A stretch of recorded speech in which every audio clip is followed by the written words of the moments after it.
Kofi Annan met up with the two principals, their message was clear on the route that the government had chosen to take concerning justice on the perpetrators of the post-election violence, and the fact that the government could not meet the September deadline given to set up a local tribunal still remains an issue of concern, with the European Union interpreting this as a clear lack of commitment on the government side to ending impunity and, more importantly, bringing the perpetrators of the violence to book.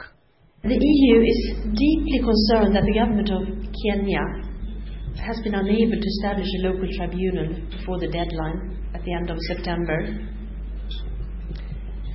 and thereby making sure there is not impunity for those perpetrators behind the post-election violence.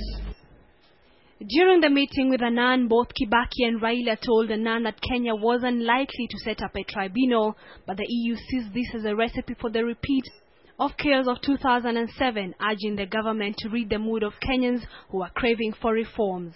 Kenyans feel that the reform process has not yet been fast enough, and that politicians can do much more to speed up the reform process. And this frustration is highlighted as the general election of 2012 is rapidly approaching. And there is this fear of violence if reforms are not undertaken in time. And there is little time remaining, and I therefore urge you present here today not to let the Kenyans down.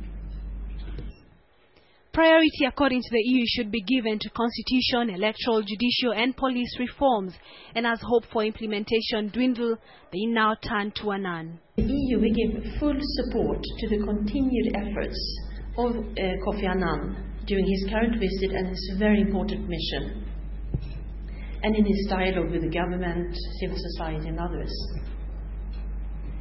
And we hope that his efforts will contribute to achieving substantial and speedy reforms.